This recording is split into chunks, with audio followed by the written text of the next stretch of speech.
A particle moves from a point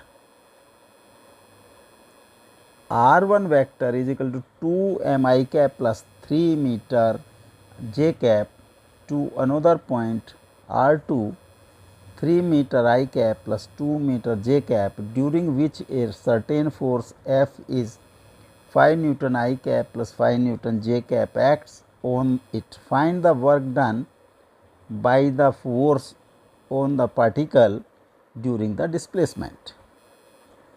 तो displacement vector होगा, अगर डेल्टा आर से डिनोट करें, that is r2 minus r1 vector.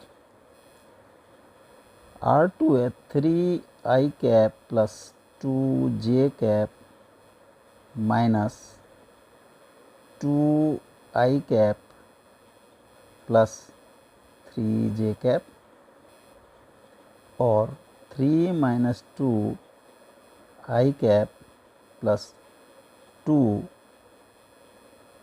Minus 3 j cap, और I cap minus j cap. Force या इसको displacement vector को हम d से भी डिनोट कर सकते हैं।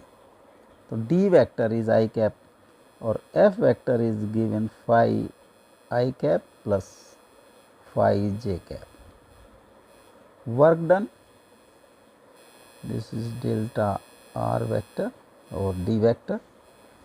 w is f vector dot d vector, f is 5 I cap plus 5 j cap dot I cap minus j cap।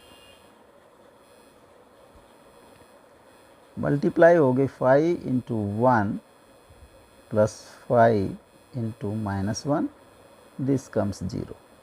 तो वर्क डन इज 0।